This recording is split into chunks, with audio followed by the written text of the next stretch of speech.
Mike here, and we're getting ready to start our motorcycle lighting project. I'll go over where I bought some of this stuff, and I guess we'll start with the eBay stuff first. This cheap little Chinese remote, which I'd piddle around with the battery getting in and out of there, and finally it decided to go ahead and decided it wanted to work. It's a CR2032 battery, and it goes in there, plugs straight into the end. It does work. Goes through a bunch of different modes. I'm not going to get into all that now.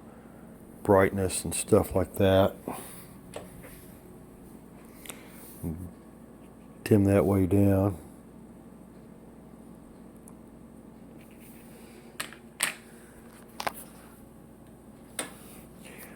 Let's see, these strips, which are flexible in two directions, I got these on eBay for about like $4 each. I'm going to put those on the bottom of the frame rails, on the very bottom. I'm not going to face them down, I'm going to face them inwards, and if we lose some light, we'll just suffer with it. I got some green and some white. I should have a pair of whites and a pair of greens. They're both really bright. Right now I've got them running off a 9-volt battery, so they may not be quite the brightest.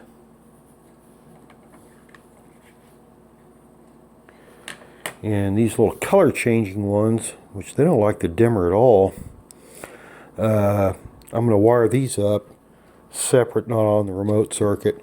I'm going to wire them up like this. You see I got an old light strip there. Those you can get right from Radio Shack. That's a sub-micro switch. And you just simply wire the LED in, same as you would the device. And that way it lights. You know, it's already got the pre-contained bezel, lens, a little nut. It's got everything you need, and it's 12 volt to boot. So it's all ready to go for a car. And it's going to go here. I'll make a little dash, and I'll put sub-micro switch and LED, or vice versa. Probably put the switch closest to the rider so I can reach around and snap that on while I'm operating the bike. You know, just put, since the speedometer is right in the way, this dash isn't used anymore by Harley. I think it's just a leftover. All that crap is some kind of cheap ass shim stock is what it looks like to me. This is another project. We're going to take off and take the milling machine, maybe put some holes in it. I've seen those skeletonized ones on the web for a god-awful price, and I decided I bought this for $30. I'll just make one myself. Got all these tools, might as well make good use of it. I got a drill press and a milling machine, a little milling machine. We're going to have a go at it. That's another project. These lights, let's see, these Wago connectors. That's the first time I've seen these. When you're pulling these up, you feel like you're going to break them. So you hit a little resistance as soon as you get past a little bit past the starting position.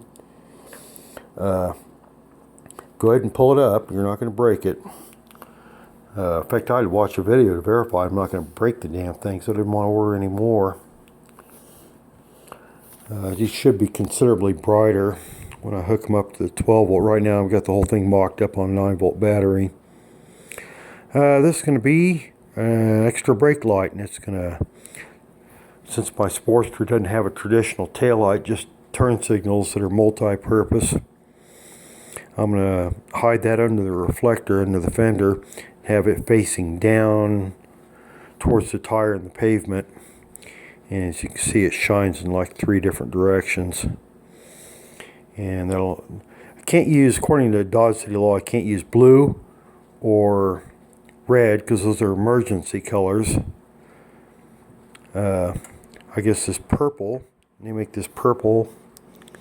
I don't know what that looks like to you, but it's actually 2 blue and 1 red, and that's how they make purple. These are going to go straight down the throttle body.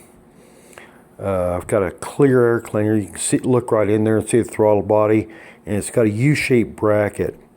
That clear air cleaner comes from DK Customs. You can look right in there and see all the guts. Anyway, I'm going to put these in that bracket. Oh, see, one other thing, most state laws don't allow direct exposure to the LED. They have to be concealed. So these will be pointing mounted to that U-shaped bracket for the where you mount the faceplate to the air cleaner to, and they'll be pointing right down that throttle body. And I'll probably put 2 or maybe 4 on there. And let's see, what else have I covered? Everything. Covered that. The remote. There's the sending unit for the remote. Playing with the battery. It came with a little piece of plastic in there, so make sure and take that out. And these very nice, flexible. These are flexible in all dimensions. You can flex them in, out, sideways. Unlike these that only flex in 2 dimensions.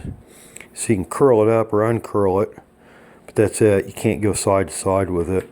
So these are going to go in the fender. These go on the bottom, underneath and facing inwards. And that way I won't booger them up whenever I jack up the motorcycle. And these will go in the fenders. I can take my computer out, and the little computer mounts, it's a piece of plastic. When I take that out and jack the bike up, I've got lots of room to get in there and clean that up. I'm hoping this adhesive is pretty badass. And on this, it's definitely not. So I'm going to go to the auto body store and get some of that god-awful 3M stuff they use to put glue trim on the cars. Thanks to Randy Schaefer for that, for showing me that trick. And anyway, we'll get things all lit up. This Radiance, spelled with a Z. Pretty happy with the way this stuff looks. Got the LEDs from them too. $9. These sidewinders in the 11-inch length were a hair over $22, and these were $2 each, so I bought 4 of them. And they make these facing the side or the bottom. And here's the adhesive, and you can't hardly see that there, but there's a little cutout for the wire to fold it over to get it out of the way. And like I say, I'll wire the stuff on the intake on the air cleaner. I'm going to wire it up like this. That's real simple to do. Like I say, these are 12 volt. Get them straight from Radio Shack. They already got the bezel, lens. They're kind of made for a dashboard setup. And you simply wire that in, same as the device. So when you turn the device on, you're turning on this LED too. And that's all you need to know to wire that. And these are sub-micro switches. And I got a good supply of those, so you know, half this stuff I had already. What else? Heat shrink tubing, more heat shrink tubing. Some reflector tape in case I need to brighten things up a little bit.